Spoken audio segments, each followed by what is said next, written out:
Okay.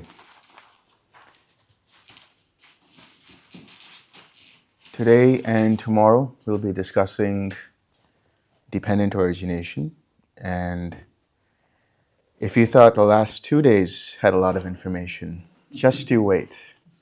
Today we are going to be going through quite a bit. So you don't need to know everything that I'm saying. You don't need to absorb everything I'm saying. Just whatever it is I'm talking about when it comes to the links, whatever seems to be best applicable for your situation, understand that. Dependent origination is a very deep and subtle process. And, in Majjhima Nikaya 28, Sariputta has said that the Buddha has said that one who knows dependent origination knows the Dhamma. And one who knows the Dhamma knows dependent origination. So it is the backbone of everything. When we talk about Buddhism, we understand that it's really about the Four Noble Truths, right? There is suffering, there is the cause of suffering, there is the cessation of suffering, and there is a way leading to the cessation of suffering. Dependent origination is an elaboration primarily of the first two Noble Truths. That is, that there is suffering and there is the origin of suffering.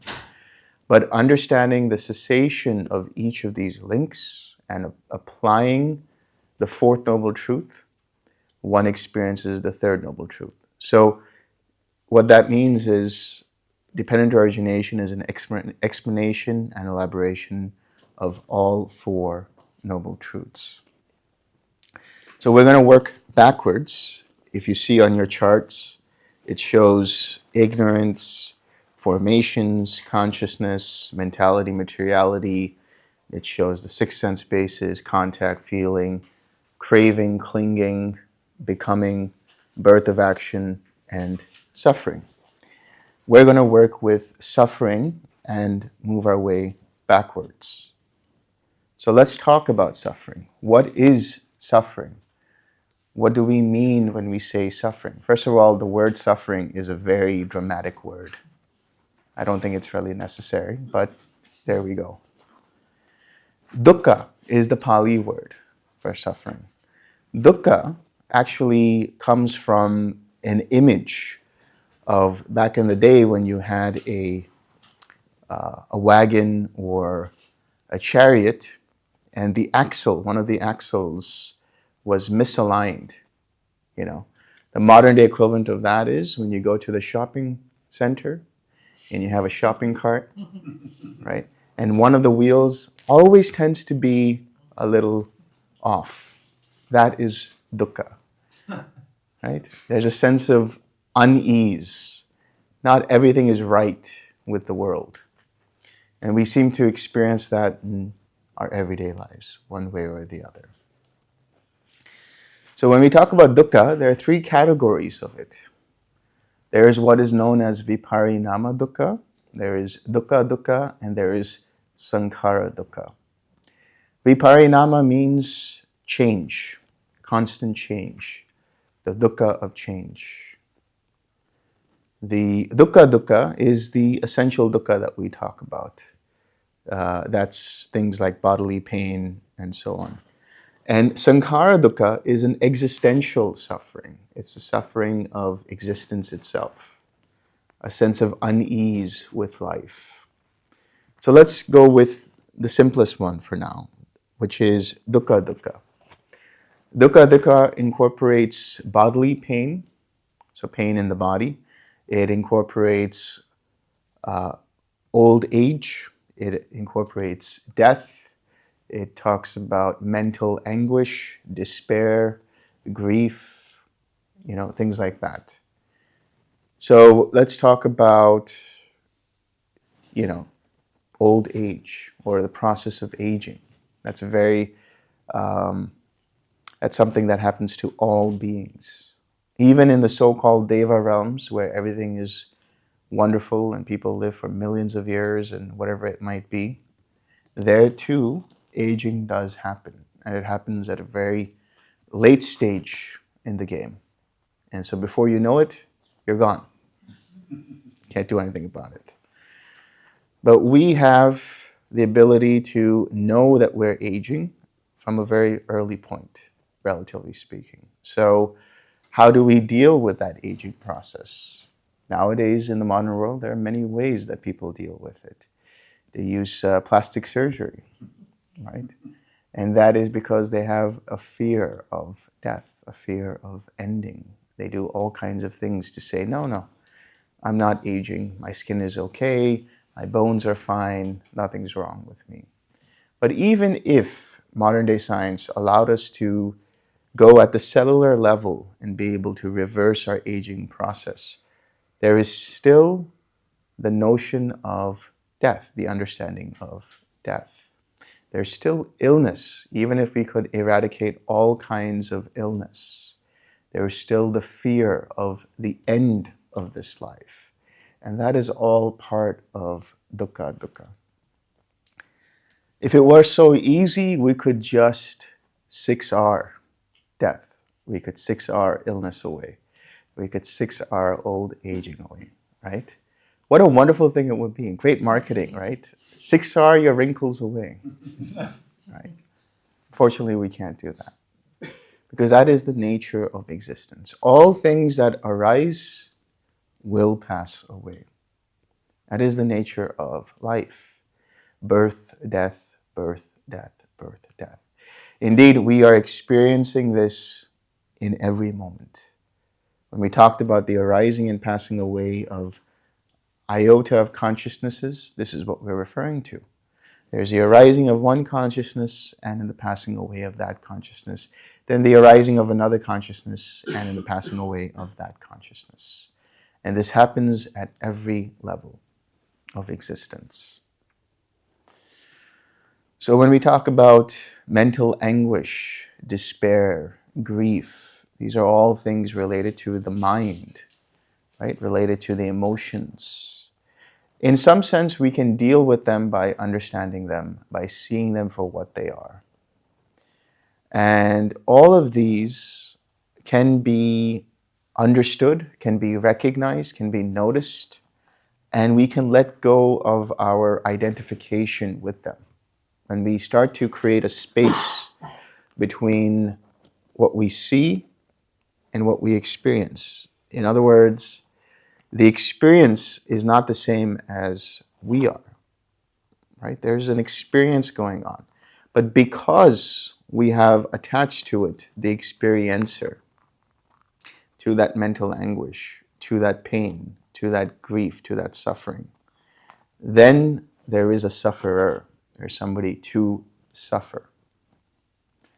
So there's a very tongue-in-cheek kind of comic or cartoon. And it's this guy who goes to the doctor and he says, it pains, it hurts when I do this. And the doctor says, do what? When I exist. Right? Every time you take something personally, every time you identify with something, there's a liability to have an experience of suffering.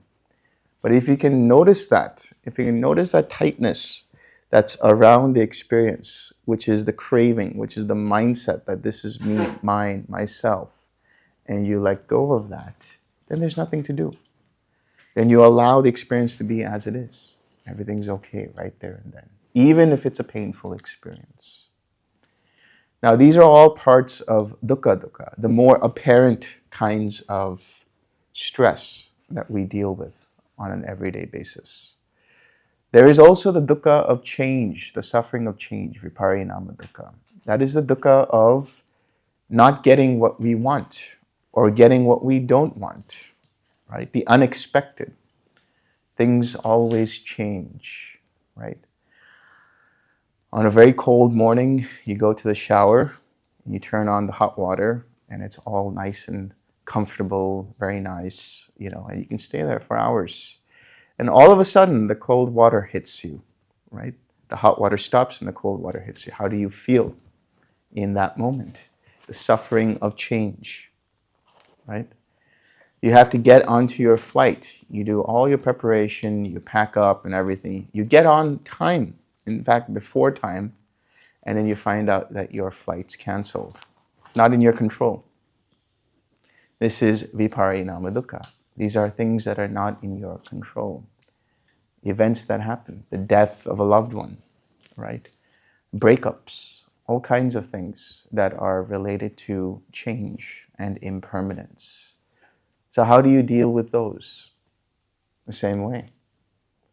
Grief, of course, for a loved one, right? The death of a loved one, is essentially grief not for the loved one.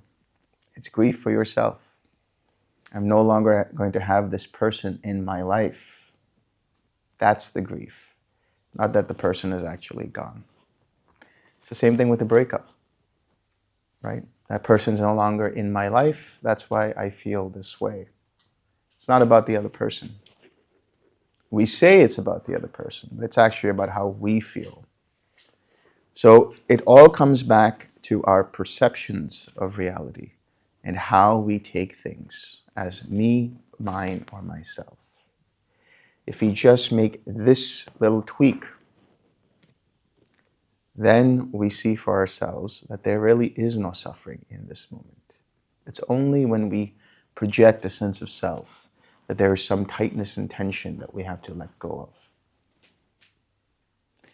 When we talk about sankhara dukkha, that's really the dukkha of the 5 aggregates. So the 5 aggregates are modes of experience, let's say, through which we have experience. What are the 5 aggregates? Form, feeling, perception, intention, and consciousness. When we talk about form, we're not only talking about form in terms of our body, but everything that has a form. When we talk about feeling, we're talking about experience, sensation, things that happen in the present moment, or have happened before, or might happen.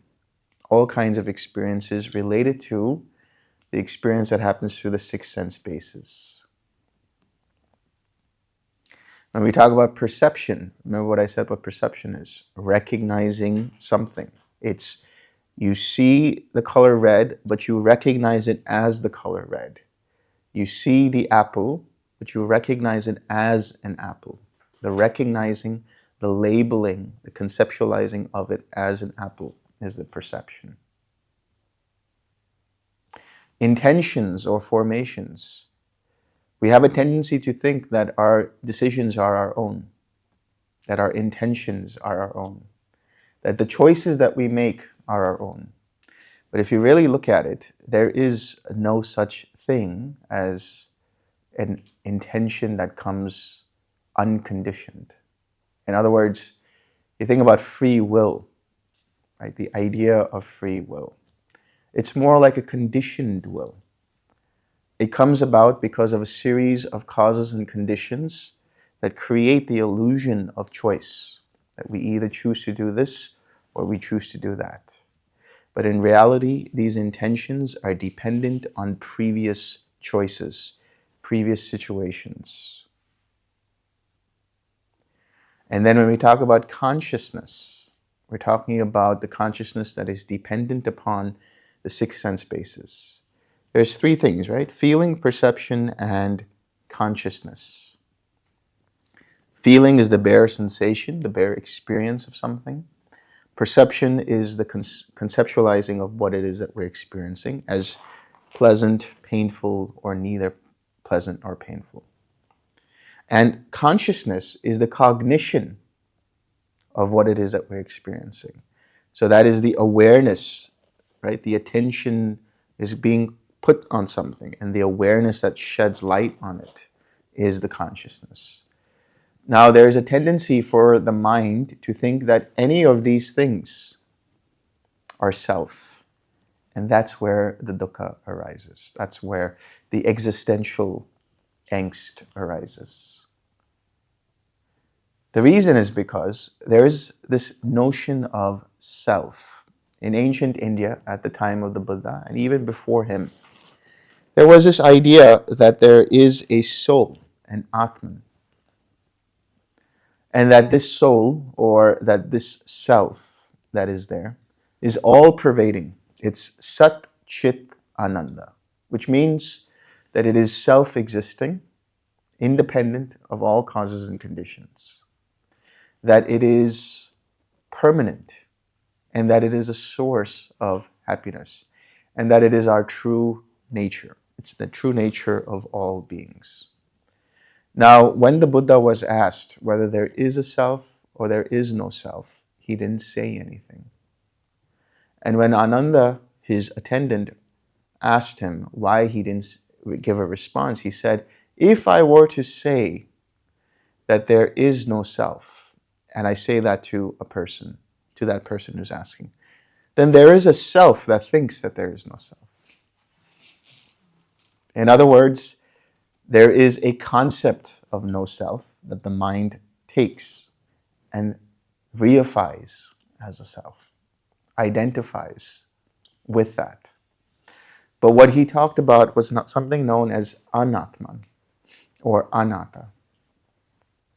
And that is the idea that if you say that there is a self that is permanent, that is the source of happiness, and that is our true nature, then it needs to be able to say that anything that we're experiencing also is ourself. But if you take all the modalities of experience, namely these 5 aggregates and the 6 sense bases, and you use this concept of self as the touchstone, and you, with a microscope, inspect each of these 5 aggregates, what you will see is that indeed form, as we see in terms of our bodies, internally and externally in terms of everything around us, is subject to disintegration. Obviously, our bodies keep changing. By the nature of them changing, they are impermanent. That which is impermanent, even if it is pleasant, even if it is pleasurable, is bound to dissipate. And so that pleasure or that pleasant experience of the body, being impermanent, is liable to cause suffering in the end, not liable to cause long-lasting happiness.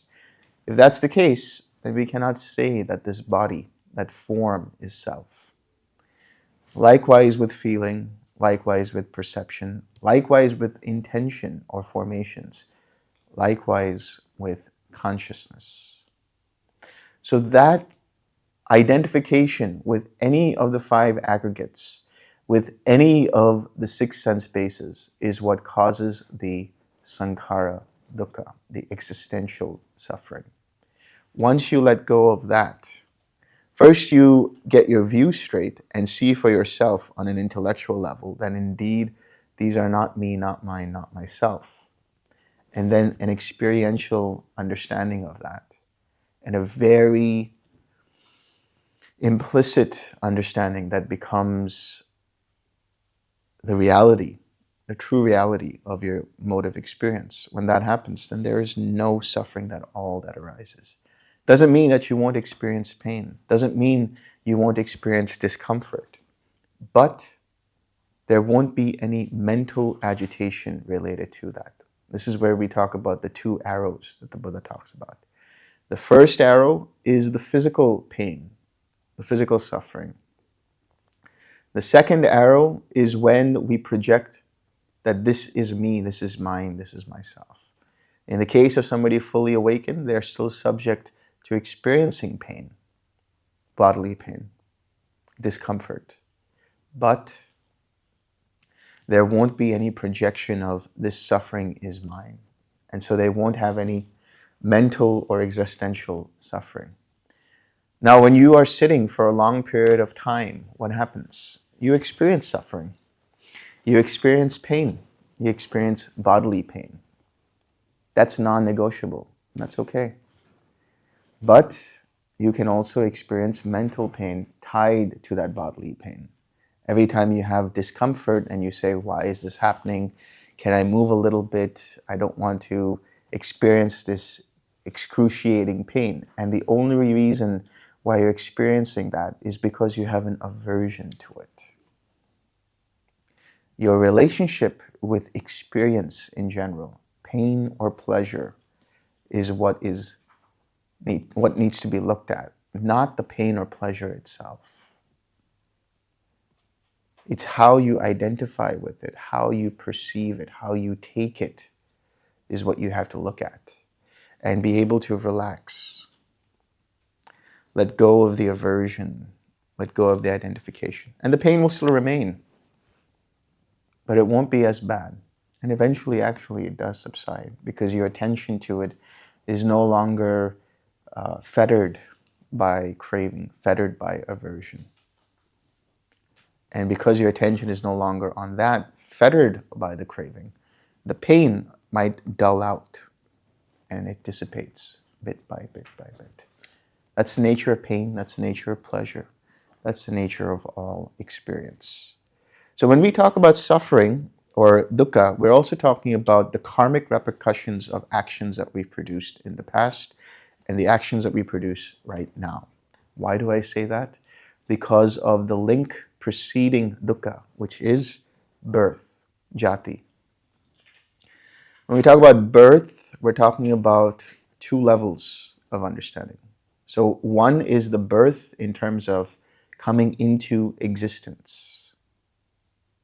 So that birth can be being born as a human, being born in the hell realm, being born as an animal, being born as a deva, being born in the highest realm possible. Still there is suffering because the nature of that existence is that it is temporary, impermanent, liable to change, and therefore not a source of unending happiness.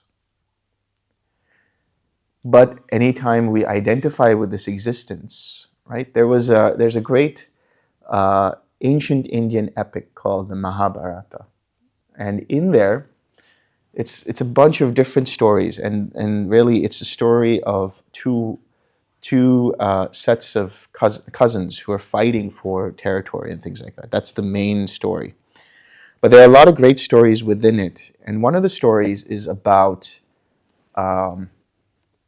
these five brothers who go to the lake. They are now in the forest, and they go to the lake, and there is what is known as a yaksha in Sanskrit. That is a troll who has taken control over that lake. And each of the five brothers goes there one by one, and the troll says, "You need to first answer my questions before you can drink from this lake." And each of the first four brothers ignores the troll's demands, drinks from the lake, and dies. It's only the fifth brother, his name is Yudhishthira. He is understood as somebody who's very wise. He says, "Okay, I will respect your demand. Tell me what it is that you want." And he says, "Answer some of my questions." And so the questions are very, very like riddles and very interesting questions about existence. And then he asks Yudhishthira, "What is the greatest wonder in this universe?"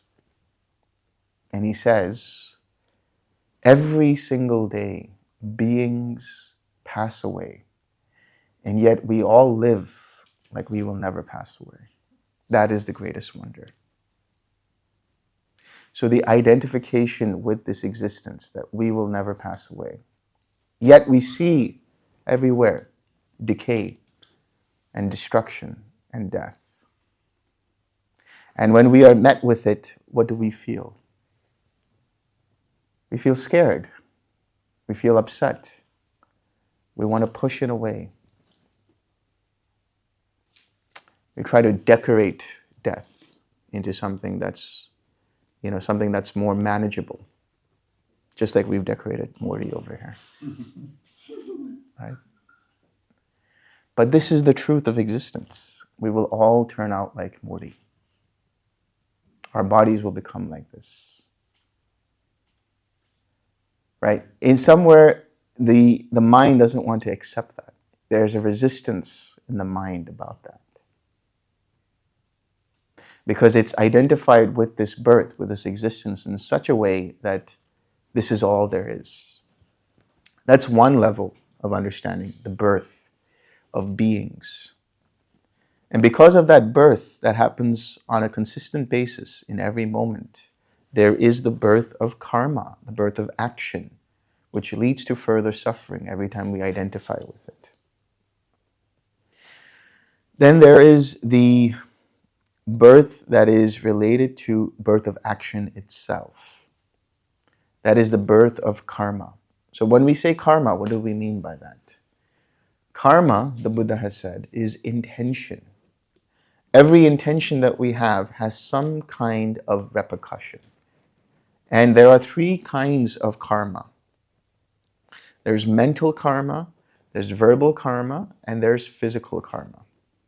Mental karma are all the thoughts we intentionalize. Wanting to share merit, wanting to send loving kindness, wanting to hurt another person, wanting to say this or that. Verbal karma is the actual breaking out into speech. So the speech can be unwholesome, which causes harm and division, creates gossip, or is false speech. Or there is wholesome speech, which is all about bringing unity, which is noble in the way that it's said, right? Which is all about helping others, uplifting others. And the greatest speech of all is silence, noble silence. And then finally, physical actions, deeds that we do, right? All kinds of things that we might do, either to harm or to help, either to cause hurt or to benefit ourselves and others. As soon as you release the arrow, you cannot recall it back. This is the same nature of birth of action. As soon as you think the thought, as soon as you've said the word, as soon as you've done the deed, you can't reverse it. And so that leads to further karma. So karma is twofold: the intentions that we produce and the effects of that intention. Now, the way karma works is that it cannot all manifest all at the same time. You take 4 different kinds of seeds. You take a watermelon seed, you take an apple seed, you take an orange seed, and you take a mango seed, right? And you plant it in the soil. By the nature of its contents in the seed, it will germinate at a certain pace. This is the same thing with karma. Now, if the soil is unhealthy, there's not enough nutrition for that seed, there's not enough water, there's not enough sunlight, then that seed, even though it germinates, will not produce good fruit or will grow up slowly. Might not even grow at all. But if all of the factors are right, enough sunlight, good soil, enough water, then that tree will bear fruit. That seed will bear fruit. That's the same thing with karma. We bring out intention into the world. But if the causes and conditions are not ripe, then that seed will not come to fruition. That karma will not come to fruition. But it will when the causes and conditions are right. So this is the nature of karma. But what we have to understand is everything that we do has some kind of a boomerang effect whenever it has some kind of an intention. So that is birth of action. And all karma, even if it's wholesome karma, is still liable to cause suffering because of the nature of it. It is also impermanent and is not me, not mine, not myself. Now, dependent on what does this birth of action arise? It's known as bhava, which can be translated as existence, being, or becoming, or habitual tendencies, habitual emotional reactions, and so on. So what is bhava? Bhava is, again, multi-layered. There is the bhava, which has to do with different categories of beings. In the Buddhist cosmology, we have 3 categories, 3 broad categories. We have the sensual spheres, we have the luminous form spheres, and we have the formless spheres. The sensual spheres are encompassing everything from the different hell realms all the way up to the hungry ghosts, to the animal realms, to human existence, and the deva existences that are 6 different kinds of heavens. These are all sensual in nature because they are experienced through our physical senses. The luminous form has to do with the Brahmalokas, and there are 4 categories of those, which are associated with each of the 4 jhanas. And then the luminous, or I should say the formless sphere, there are 4 categories of those, which are associated with the ayatanas: infinite space, infinite consciousness, nothingness, and neither perception or non-perception. Why am I saying all of this? Because doesn't matter whether they actually exist out there or not. What matters is we actually do possess these psychological traits that correspond to these different natures. If we cultivate anger in our system, if we cultivate hatred, if we cultivate violence, we live in a hellish realm in our minds. If we cultivate animalistic desires, we cultivate animalistic behaviors, animalistic tendencies. If we cultivate generosity, compassion, loving kindness, forgiveness, if we cultivate these kinds of traits, we cultivate a deva-like psychology. If we continue to be in a certain jhana, the first jhana, the second jhana, the third jhana, the fourth jhana, we cultivate that kind of mindset that corresponds to that particular being, that Brahma being. That's why you can be in jhana in whatever it is that you're doing. This is called, like when you're walking around, you can be in the first jhana or the second jhana, the third jhana, the fourth jhana. This is known in the suttas as celestial walking.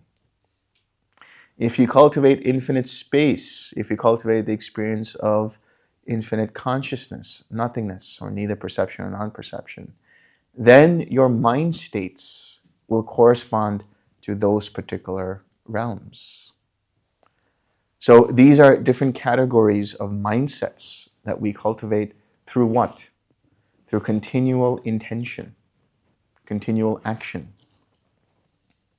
And then our inclinations become automatic or almost automatic. If we continue to cultivate wholesome states of mind in every given moment where there is a choice presented to us to either be wholesome or unwholesome, if we continue to say, no, I am going to be wholesome, then our intentions start to go towards the wholesome. And we produce wholesome tendencies, likewise for the unwholesome. When we talk about a being, so the word bhava can also mean being, to become, to be something, right? It's the notion of that there is this being that's there that is experiencing all of this. That's one way to understand it. But if you really go down and explore who it is that you actually are, who it is that your mind thinks that you actually are, it is actually a collection of various reactions and concepts. A being is that which reacts to situations. And every reactivity that happens results in a new being in every moment. So how you choose to react, how you choose to behave is your bhava. And this is dependent upon clinging. So what is an example of bhava in this case? Let's say you are met with an experience that is unpleasant, right? So you don't like that experience. That's the craving. We'll get to that. You don't like that experience and you say, I don't like it, and you push it away. Now there's a sense of self that's projected onto it that says, I don't like it. And then there's clinging to that, which we'll get to very shortly. Clinging are all of the associations that we have related to that experience. And then there's an automatic reaction to that, a reactivity to that. That arises from the library or collection of reactions that we have inherited through past choices, which result in us reacting a certain way, causing the birth of action and further karma and suffering. So what is clinging? Upadana. Clinging. So upadana can mean to grasp at something. It can mean fuel. It can mean attachment. But clinging basically means to rationalize why it is that we think we like something, or why we think we don't like something, or why we identify with something. It's all of the things that you create in terms of the favorites that create this personality. It's all of the ingredients that you put together that come into and snowball into a personality and bhava. And so there are different kinds of clinging, right? There's sensory clinging, there's clinging to views, there's clinging to rites and rituals, and there's clinging to self-view. So what is sensory clinging? Sensory clinging has to do with our 5 physical senses. What we see, what we hear, what we smell, what we taste, what we touch. These are all related to the 5 physical sense experiences. This is what makes up the matrix of our experience, right? When you plug into the matrix, this is your interface. The sense basis is through which you interact with the world and you receive information from the world. But what happens is the mind starts to create different kinds of associations with each of these experiences. So what happens as you grow up? When you are born, when you are a newborn, the first thing that you crave is the feeling of the mother, right? The scent of the mother, the touch of the mother. And that's only natural for all beings that are born into this world. And then for the first 6 months, we think that we are part of the mother, at least for the first 6 months. And then we start to create our own identity around what we like and what we don't like. Right? I have a favorite kind of food. I have a favorite kind of color. I have a favorite kind of smell. I have a favorite kind of taste. I have a favorite kind of feeling. Right? You see children, they need a certain kind of blanket. They'll only take that blanket with them. That's the clinging. That's their security blanket. Right? Or they only like the color red. Right? They don't like green foods. I don't want any broccoli on my plate. Right?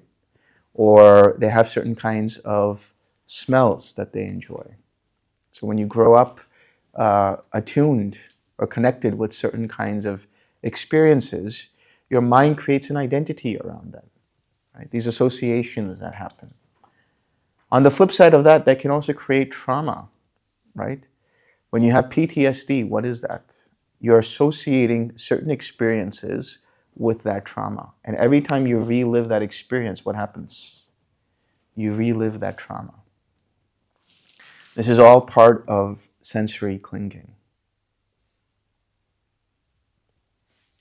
And so, by the nature of these favorites always changing, you can see that this clinging also is not me, not mine, not myself. You can 6R the clinging. You can 6R the becoming. Before you react, before you say anything, you can notice in your mind all of these thoughts bubbling up to create some kind of reaction. And just before you react, right, when you look at dependent origination, it's like a river. And the bend of the river is the becoming. And then the waterfall is the birth of action. As soon as you go around the bend, down the waterfall, you can't come back up. But before you go around the bend, you can swim your way back up. Make the effort to 6R or 4R, to let go. So before you react, you notice it and you say, no, I'm not going to say that. I'm not going to do that. I'm going to let go. I'm going to relax. I'm going to tranquilize the bodily formations and the mental formations. When you do that, you create a pause, you create a space in your mind. And in that space, is where compassion and wisdom arise. And then you speak in a wise manner, or you do something out of compassion. You don't do it because you're trying to defend this sense of self. You're doing it because you recognize the suffering in the other. And whatever it is you do is for the purposes of alleviating the suffering. So clinging, how does clinging manifest? In the case of sensory clinging, you look at chocolate cake, for example, right? And you really like chocolate cake. And you say you see the chocolate cake. Or I'll give you another example. Let's say you hear that chocolate cake is going to be there on the menu tomorrow for lunch. And you're somebody who loves chocolate cake. So you've built up this personality, right? You've built up this association with chocolate cake. Maybe because your mother made it a certain way and now you've grown up liking chocolate cake. So when you hear the word chocolate cake, what happens? That's the experience, that's the feeling. And then the craving is, oh, I want chocolate cake. And when you go down to, when you sit down for meditation, what happens? You're meditating, you're sending loving kindness, then chocolate cake comes into mind. And you siksar that. You come back to loving kindness, chocolate cake. Right? So you're trying to let go, let go, let go. But your mind is grasping towards it. It's craving for chocolate cake. It's clinging towards chocolate cake. And then tomorrow at lunchtime, you stand in line, ready for chocolate cake. The anticipation of chocolate cake. And you stand in line, and you go there, and guess what? No chocolate cake today. That is the suffering. You stand in line, what do you experience? Dukkha. No chocolate cake. So what is going on in the mind? It's creating fantasies. It's creating all kinds of illusions. It's creating all kinds of anticipation. That is the clinging that you experience, the grasping, the obsession around something. If you can notice that, recognize that, you can let that go. And when you let go of that, you replace it with wisdom. You replace it with self-compassion. You replace it with equanimity. Clinging to views. What does that mean, clinging to views? Generally, what that means in the context of Buddhism is it's clinging to wrong views. So what is right view? In the case of Buddhism, right view is the understanding that there is cause and effect in terms of actions. That's the primary view. There is the view that there is mother and father, which means that we owe a debt of gratitude to our parents because they are the ones who brought us into this existence. Even if they were shitty parents, it's okay. Because the fact that they brought us into this world allows us to know that we have the capacity to experience Nibbana. So just that gratitude for that is enough.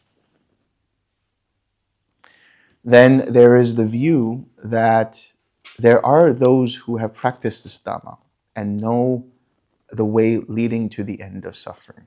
And so there's the understanding that it is possible to experience Nibbana. That having that kind of view has a lot of psychological benefits to the mind. So what are wrong views? Wrong views are related to the idea of things like nihilism. There is no meaning to anything. There is no meaning in giving. There is no meaning in sacrificing. There is no meaning in being generous. Other views like there is no such thing as karma or materialism, that there is only these 5 sense bases that we have to satisfy and that nothing else exists beyond that. When you start to experience jhana for yourself, then you see that there is a pleasure beyond the 5 sense bases. Or there's the view of asceticism, that I have to be creating all kinds of ascetic practices in order to experience the cessation of suffering. There are people who do that in ancient India and even now in India. They have all kinds of practices that they do. In fact, the Bodhisattva, before he became the Buddha, Siddhartha Gautama, he did the same thing. He did all kinds of ascetic practices. And you realize this is not really leading to any suffering. I mean, to the way out of suffering, but it's leading to more suffering. So this understanding of asceticism is a wrong view. Skepticism or beating around the bush, they called them eel wrigglers in ancient India. Being on the fence about things, indecisive about things, not making conclusions, for fear of being criticized.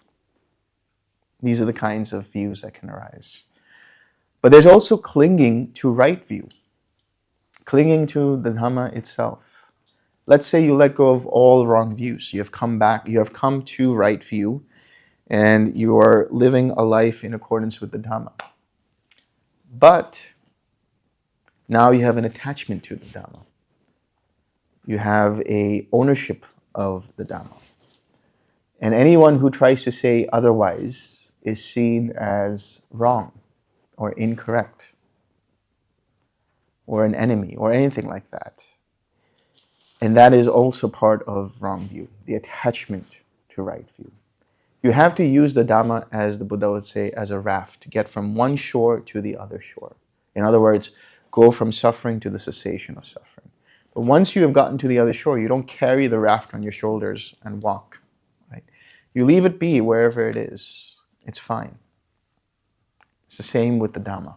Doesn't mean you let go of the Dhamma, you let go of the Eightfold Path. It just means you don't make it another view. There's a great sutta called Majjhima Nikaya 74. It's the Dighanaka Sutta. In Dighanaka, because it means long nails. Apparently he had long nails. But his real name was Agivesana. And it was said he was the cousin or the nephew of Sariputta, who was one of the chief disciples of the Buddha.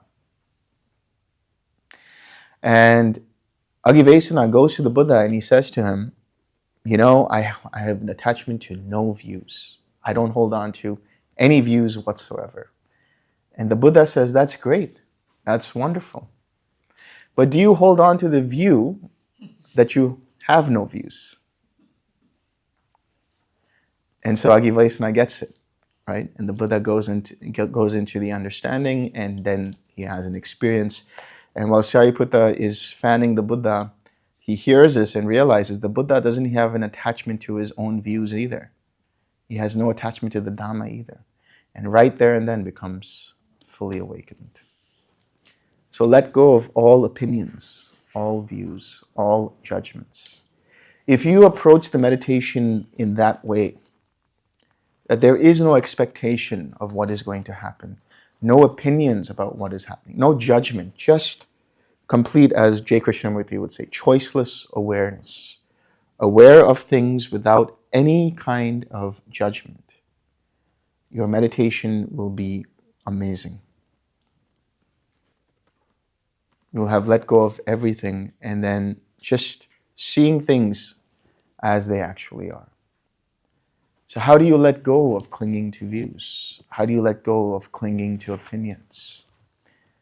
Notice every time the mind becomes defensive towards something. Somebody says something about what you hold dear as a view, and how do you react? Is there this internal grasping that wants to defend that view? If you can let that go, then you'll be at peace. Then clinging to rites and rituals. So when we say rites and rituals, there's a few things we're referring to. At the very gross level, at the time of the Buddha, there was a lot of animal sacrifice that was going on, right? And so when we talk about animal sacrifice, it's the destruction of one being for the sake of appeasing another being and getting something from it. And the Buddha was explicitly against that. So he said you have to let go of that. And subtler levels of clinging to rites and rituals. Does that mean that you can't light a candle, or you can't go to church and you can't pray? Does that mean that you can't light incense or chant or do the different things that you might do to uplift the mind? Does it mean you can't do that? No, it doesn't mean that. What it's really talking about is attachment to routine. Things have to be a certain way for me to experience something, right?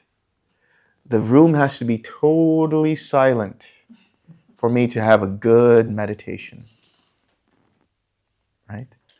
Or I have to have my cup of coffee at 6 in the morning. Otherwise, watch out, world, right? So all of these different kinds of things that we think that we need to do, things that we feel that we have to do. You know, OCD is the very, very extreme form of this. It has to be a certain way. I have to do certain things. I have to say these things 5 times before I go out, or whatever it might be. These are all just mechanisms in the mind to create some sense of security, that everything is okay in the world. But actually, nothing is okay in this world. As soon as you come to terms with that, as soon as you have that pessimistic attitude, you'll be fine. Right? So, clinging to rites and rituals means clinging to routine. It can also mean clinging to rites and rituals with the idea that they will take you to the ultimate.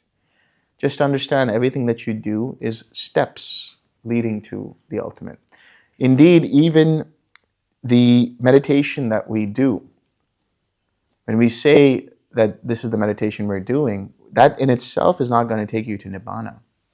Letting go of everything, letting go of even the meditation. When I say letting go of the meditation, letting go of identifying with the process will take you to Nibbana. So, this is also part of clinging to rites and rituals. Then there's clinging to self-view. This is an intellectual kind of understanding, more than an experiential. It is a view, so it means that it is a perspective. It is an idea, it's a concept about self.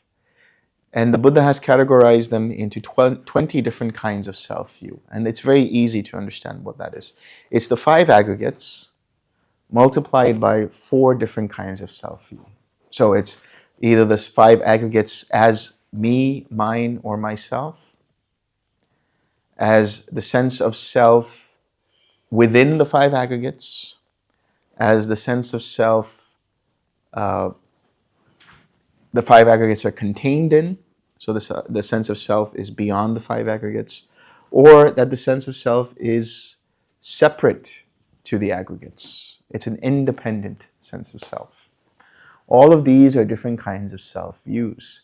But the fact that they are views, the fact that they are perspectives or perceptions, means that they are tied to the mind. And if anything is tied to the mind, it has the nature of arising and passing away. So if you understand that perspective, then you let go of all self-view. Now, these different kinds of clinging go away separately when you have certain kinds of levels of awakening.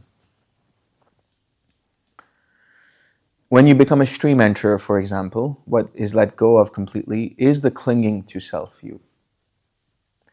What's let go of is the clinging to rites and rituals. And what's let go is the clinging to any kind of wrong view.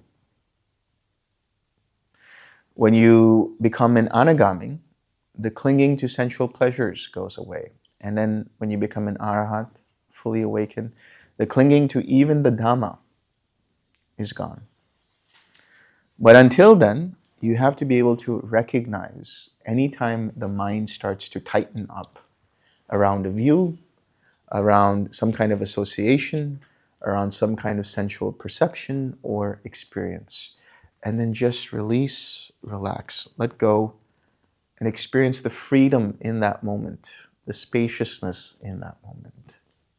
The more you do that, you recondition the mind bit by bit from being grasping, from saying that this is me, mine, or myself, causing yourself suffering, so to speak, to having more clarity, having more expansion, more relaxation. And so when the mind sees pleasure in that, for lack of a better word, then it will start to incline towards that and let go of trying to cling to these things. So clinging is dependent upon craving. Now that's the crux of the whole matter. Craving. Craving is the start point of suffering. It is the starting ingredients for the recycling or the emergence and creation of new karma. So craving, tanha. Tanha comes from, well, tanha actually means to thirst.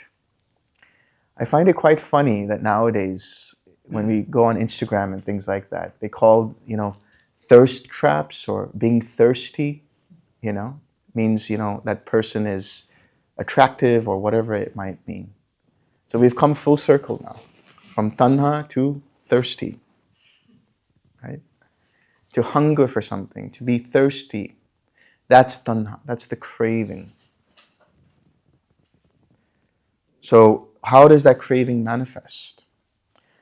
The way our bodies and our minds reacts to situations is we have certain kinds of reactions. We have a fight or flight or freeze response to situations, right? And that situation creates aggravation, tension, tightness in our nervous system. There's a sense of unease, right? We look at the object of our craving, the object of what we want, and there's a sense of unease. I want that. But as soon as we grasp at it, and as soon as we take it, and as soon as we consume it, what do we feel? We feel relief. We feel content. We feel satisfaction. But that satisfaction is short-lived. So what do? We look out more for those things, crave more and more and more. Or things that are fearful, things that cause us fear, what do? We push it away. We say, I don't want this. And the moment we flee from that, right, we experience relief in that moment.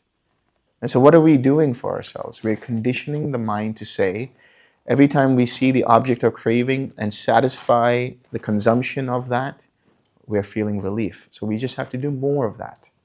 Or every time we see something that is averse and we create aversion towards it and run away from it and we feel relief, then that is the natural inclination that we're going to keep doing.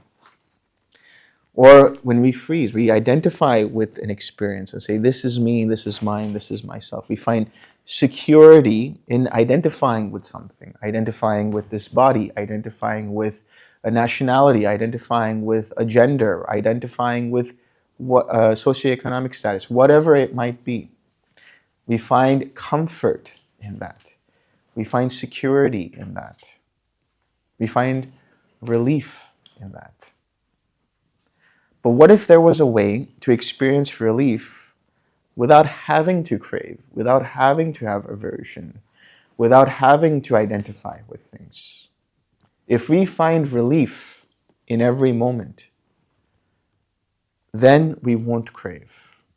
So a mind that is fully awakened experiences relief all the time. It doesn't need anything. It doesn't require anything. It just is. And everything else that is added onto it is just the cherry on top, the icing on the cake. It is independently happy. It has experienced the ultimate happiness, the ultimate bliss of Nibbana. And its mind always tends towards that. Free from all greed, free from all hatred, free from all delusion. So any kind of form of happiness that is given to that mind in the form of sensual pleasure, in the form of whatever it might be, is just happiness added on to that happiness. It's not happiness adding onto a mind that is seeking happiness because it has understood its true nature of mind, which is to be independently happy. And how do you get to that? Right effort. 6R, 4R. Let go of any time the mind tightens, clamps down on anything. Anytime it wants something and says, I need to have that. Anytime it says, I don't like that. Anytime it tries to say, no, I identify with this as a person. And if you let go, continue to let go, eventually, through the process of reconditioning, all kinds of craving stops, all kinds of craving ceases.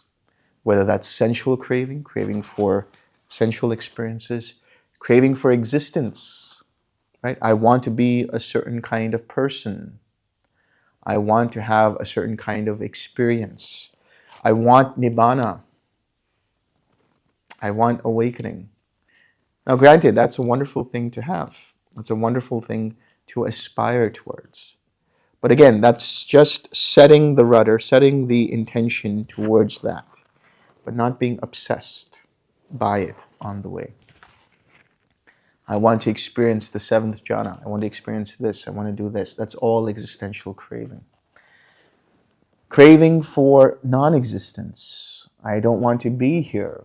I don't want to do this. I don't want to be part of this family. I don't want to live. All of these kinds of craving arise because of identification. Craving for non-existence in terms of suicide or suicidal ideation, for the most part, arises aside from symptoms from or side effects from medication and other things like that. Just the sheer existential angst that arises, it's because the mind becomes so bombarded by so many things that it feels like if it just ends this whole thing, it will feel relief. So what is it actually humans are after? What is it that beings are actually after? It is relief. And that relief can happen every time you let go of craving. Every time you let go of this need to identify with something. Now, this craving is dependent upon feeling or Vedana. Vedana, it really comes from the root word Ved, right? Which is to know, to experience.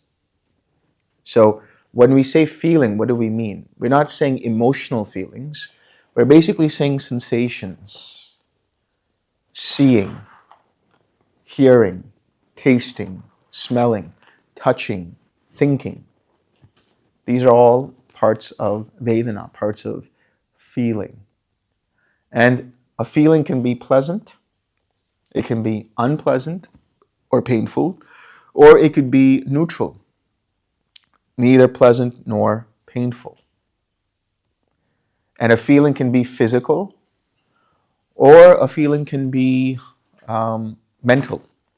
So it can be a worldly feeling, or it can be an otherworldly feeling. A feeling can be a quality of mind. Loving kindness is a feeling. Equanimity is a feeling. Being in the first jhana is a feeling.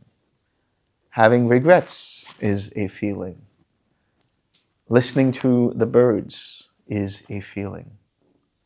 Experiencing pleasure is a feeling. Tasting food is a feeling. So in other words, any kind of experience is feeling.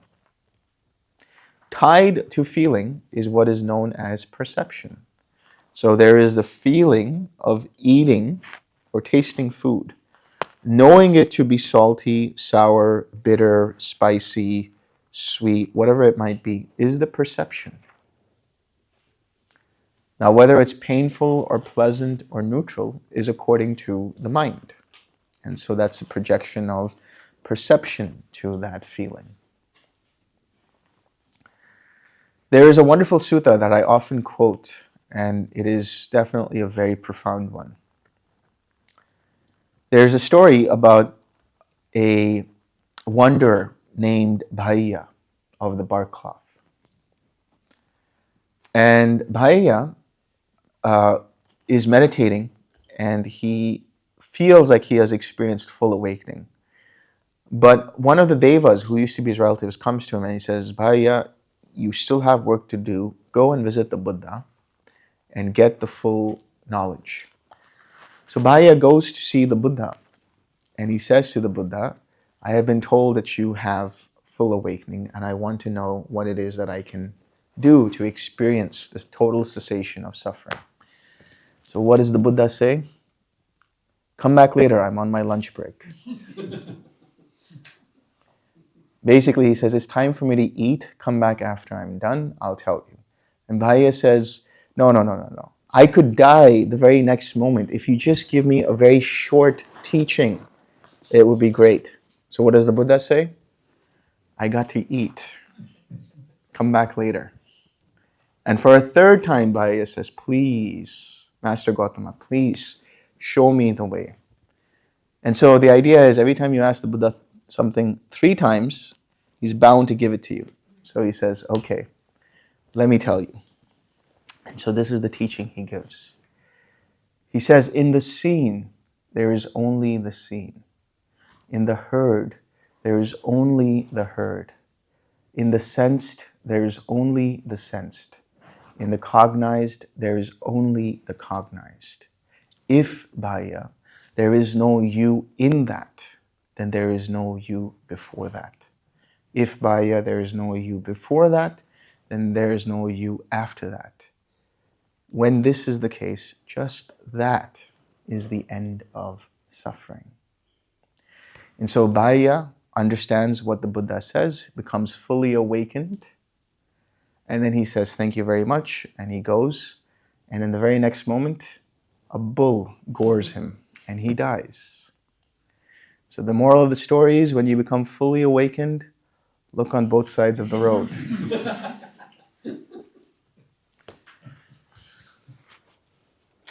So this teaching is very profound. If you understand this teaching, in the seen there is only the seen. In the heard there is only the heard. What does that mean? In the experience there is only the experience. When there is no you being projected in that as I am experiencing it.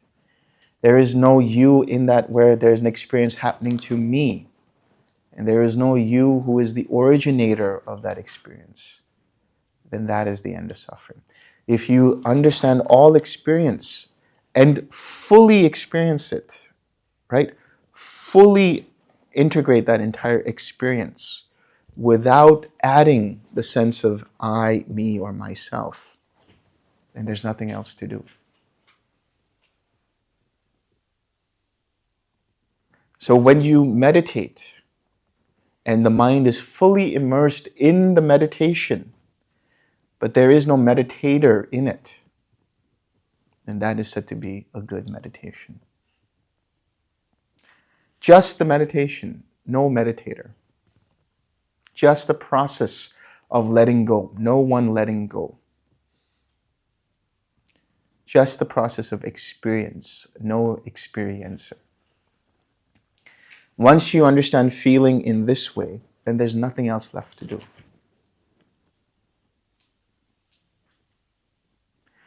But the question is, how does Vedana lead to craving?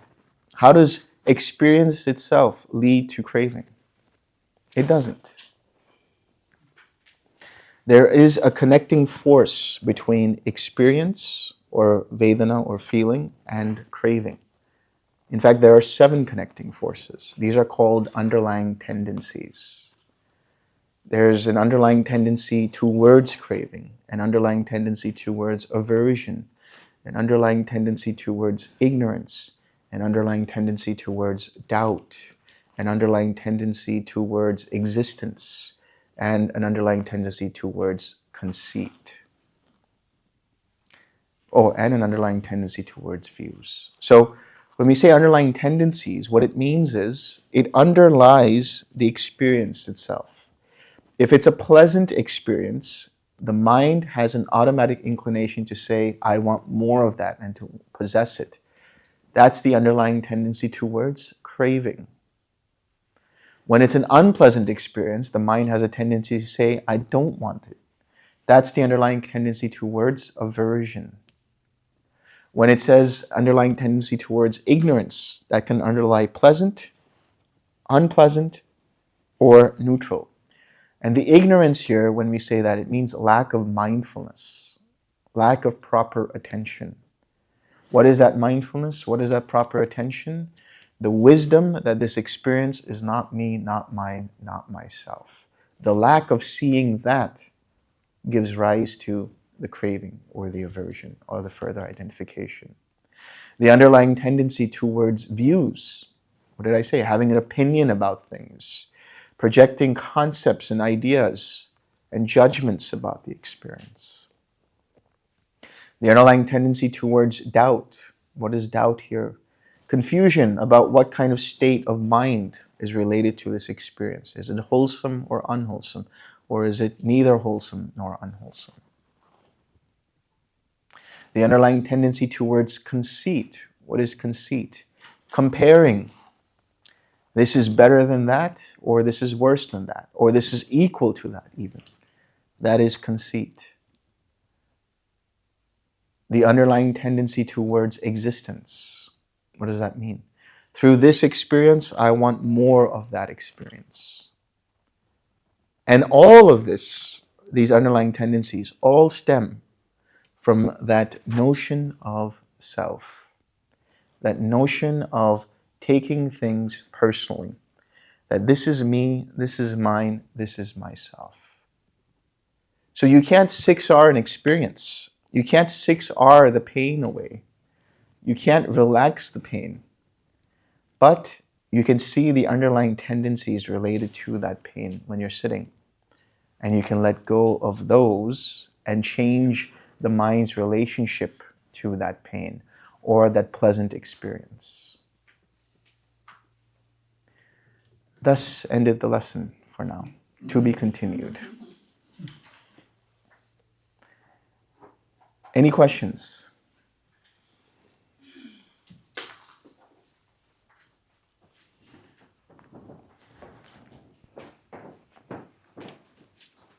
Which was that? What's the sutta? The last one?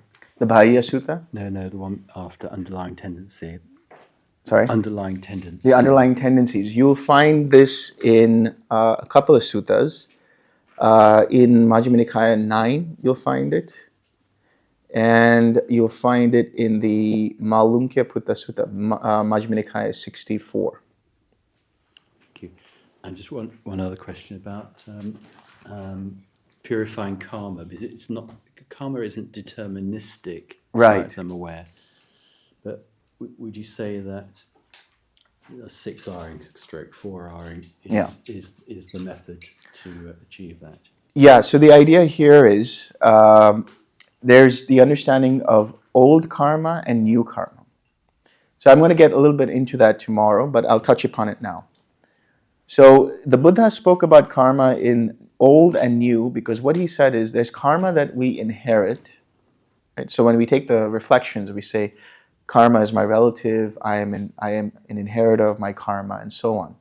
So that karma, he said, is everything that we have to experience, or that we do experience. And so he said the 6 sense bases are part of that old karma. The way our body functions is part of that old karma. To be made contact with and experienced and felt. So what that means is, if you look at your chart, everything from ignorance all the way to feeling, the experience, is all old karma. Nothing you can do about it. Just can experience it. But as soon as you identify with that experience and you say, I want more of it, or I don't like it, and then you have craving, clinging, and becoming, now the ingredients for the renewal of that karma arises. So for example, when we talk about becoming, bhava, another way of looking at bhava is habitual patterns. We seem to be stuck in the same kinds of relationships oftentimes. Or we go to a different country and still attract the same kind of people in our group of friends, or certain kinds of habit patterns, or certain kind of situations. And that's because we keep identifying in those ways. As soon as we let go and see with wisdom, using the 6 R's or the 4 R's or right effort, then we let go of all of the different ingredients that renew that new karma in the birth of action and further suffering.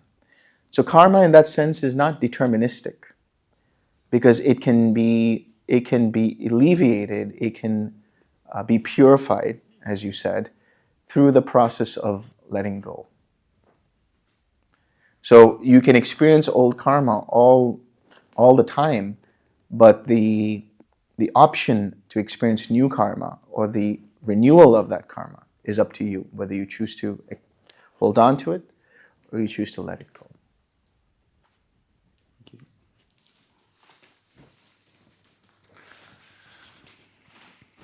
Well, even the Buddha seems to have been subject to karma. That's right. I would have thought that he would be able to cut it off at the earlier stage so that it wouldn't affect him. Not just the Buddha, but most fully awakened beings in the suttas you'll see experience very terrible karma. Moggallana is beaten to death, or Angulimala experiences the effects of karma he's already produced in that life. So the Buddha, for example, when he would meditate, he would have a lot of back pain, right? So you guys are in good company. And the reason, the explanation for that in the commentaries is because in a previous life, he was a wrestler of sorts. And his signature move was the backbreaker, right? And so obviously, as a result of that, he experienced back pain. That's one of the explanations. But he was subject to old age. He was subject to sickness. He was subject to dying, right? He was subject to all kinds of pains.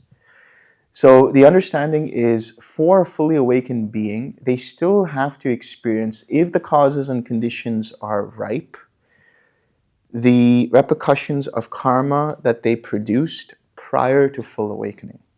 So the momentum of all of that karma, including even the longevity of that life, is still there. It's still in active mode. But the fully awakened being will not produce new karma. This is why I say old karma and new karma. Even the fully awakened being has to inherit old karma and experience repercussions if the causes and conditions are right for it. But because their reactions to it is not a process of identifying, because the way they see it is that this is just an impersonal process, they don't have any craving, they don't have any clinging, they don't have any becoming, so they don't renew that karma any further.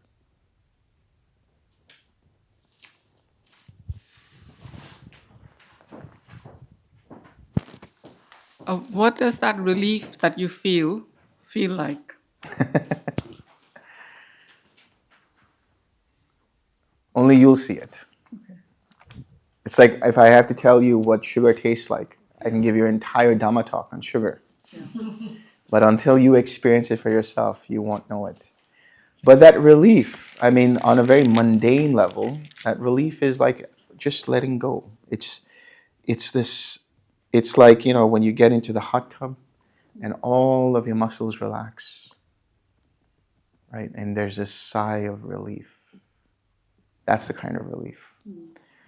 Or the relief of, when you've been working all day long and a lot of things are happening and you get back home and you sit on your couch and you put on Netflix, you have the right show on, you don't have to spend hours looking for it, the food is hot, and you're ready to experience everything. That relief. So imagine having that in every moment, that kind of relief. Everything's okay all the time. Everything's perfect, even when it's not. Yeah. So, when you spoke about the link between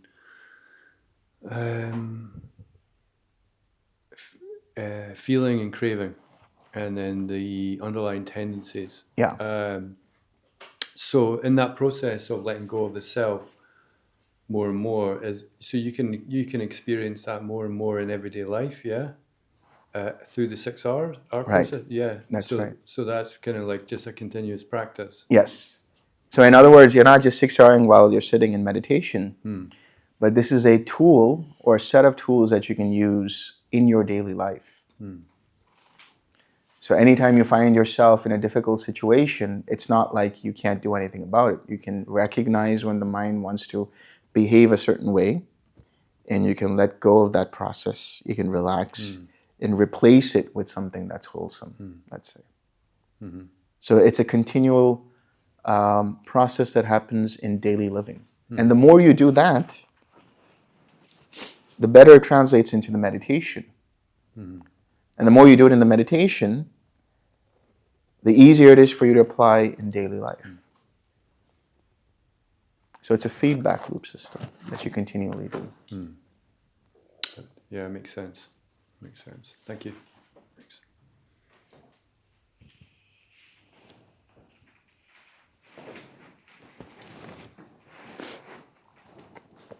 This might have been in the last part of the Dhamma talk, but maybe I didn't get it.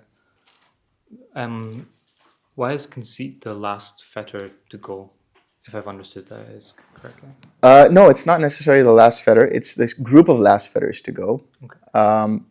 So conceit is essentially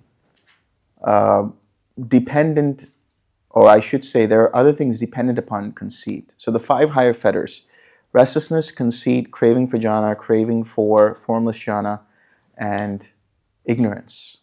So ignorance here is lack of full awareness, mindfulness.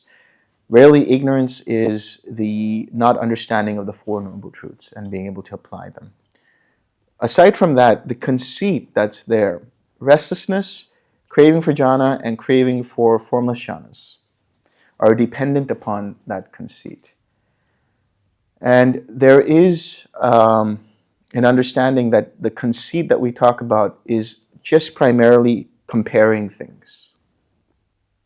So how does that comparison happen? When there is a self and an other. When there is me and there is the other.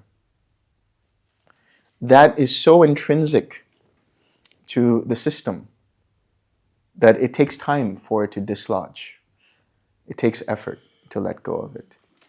There's a sutta called Kemaka Sutta, where Kemaka is a very old man who's sick and he's living away from the rest of the monks.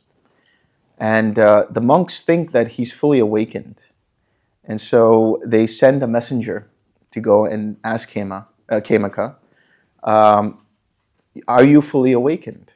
And Kemaka says, no. So he sends the messenger back, and the messenger says, no.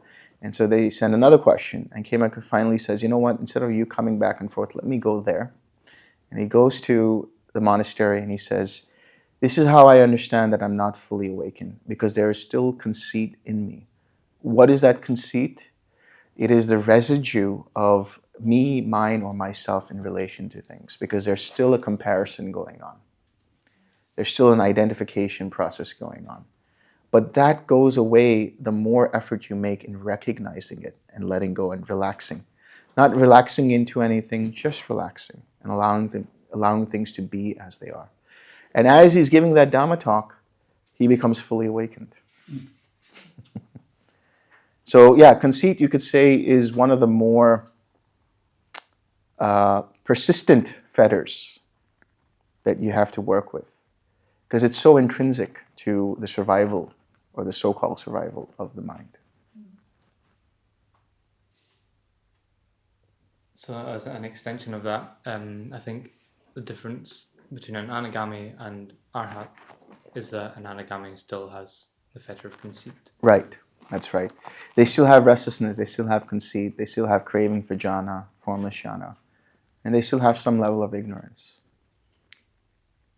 So given now that if conceit is not necessarily the last one to go, could it be possible for an anagami not to have conceit but have other fetters, and then it's the removal of all of the fetters when one becomes an arhat? I don't think so. I would say that you have to let go of conceit. It is a big one. Because tied to that conceit is also clinging to the Dhamma. Like identifying with the Dhamma. That I am a Dhamma practitioner, or this Dhamma, if anybody says anything against it, I become defensive around it. Maybe I worded my question wrong. Is it possible for one to have a fetter, only one fetter left that is not conceit.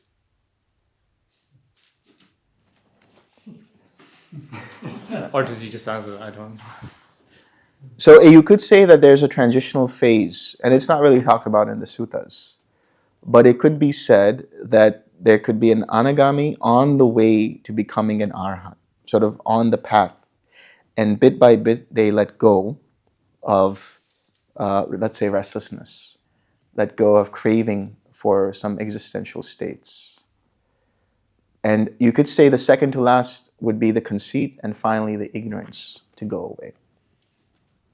Okay. So you could have an anagami plus, and a super anagami, if you would. Right. Okay, thank you.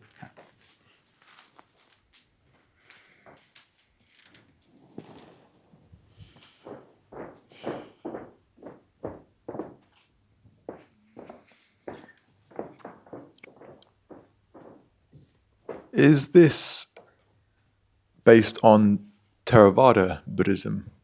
Out of interest, my other question is is this applicable to all schools of Buddhism, or what school is this primarily? Because obviously there's the Tibetan, and they've got things like the Bhumis and different stages and so forth. But is this very much modelled to Theravada Thai forest?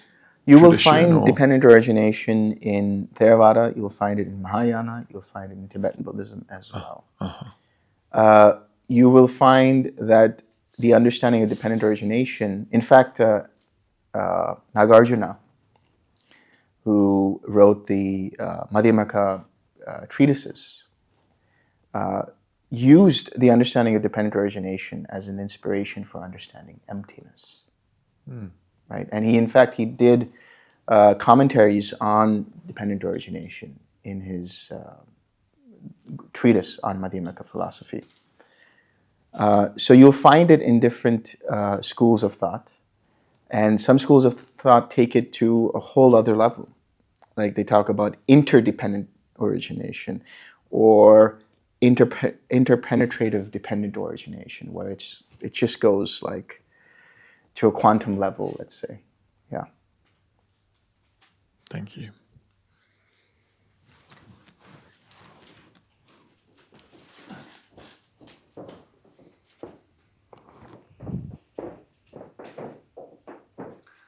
Well, since emptiness has been mentioned, could you explain in simple terms, probably not possible, how emptiness differs from dependent origination? Yeah. The understanding of dependent origination leads you to the experience of emptiness, shunyata. Now again, emptiness, in Mahayana has a certain kind of context. In the context of the Pali Canon, that is, let's say, Theravadan Buddhism, emptiness is understood in a few ways. One is a very basic understanding of emptiness, which is the emptiness of what is not present in the mind. So there's a sutta called Majjhima Nikaya 121, which is the shorter discourse on emptiness. And Ananda asks the Buddha, I have often heard you say that now you dwell in the supreme, unsurpassed emptiness. Did I hear you correctly, Venerable Sir? And the Buddha says, yes, that's right. And then he goes into a whole discourse about what that is. And what he says is there is the emptiness of what is not present. For example, in the first jhana, what is the first jhana empty of? Empty of hindrances. Second jhana, empty of thinking and examining thought. Third jhana, empty of joy, and so on and so forth. So the emptiness of what is not present as a state of mind. Very basic understanding of emptiness. Then there is the understanding of emptiness, which is equated with anatta, the understanding of not self. The emptiness of all inherent existence, independent existence. In other words, Everything that we are experiencing, everything that we think we are, is not independent. It is interdependent with everything else. Our existence is dependent upon the food we eat. The food that we eat is dependent upon the people who make that food, and the people who make that food, and how that food is cultivated, and so on and so forth. So there, the understanding is emptiness of a independent self, emptiness of any kind of inherent independent existence. So dependent origination means, in order for this to happen, there needs to be another thing. In order for this to arise, this has to arise. In order for this to cease, this has to cease. That's the fundamental understanding of dependent origination. Is with the arising of this, there is the arising of that. With the passing away of this, there is the passing away of that. So this interdependency is the full expression of emptiness, that nothing exists without the other. But do Mahayana not take it to another level, talking about the form of externalities in the world and so forth, materiality, Yeah. and it's all quanta that's dying and so forth? You're talking about in terms of form is emptiness, emptiness is form? Yeah. So actually, this is also there in the Theravada Suttas. And again, that's the same question that Ananda asks the Buddha. He says, you often say empty is form, empty is feeling, empty is the world. What do you mean by that? And the Buddha says, empty insofar as any kind of self is concerned. So emptiness is form, form is emptiness. When we say that, what we're saying is there is no inherent self in form. And so whether we say form is empty or empty is form, it's all one and the same. In essence, there is no essence.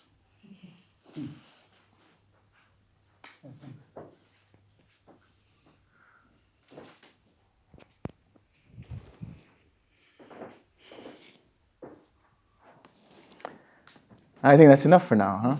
Yeah.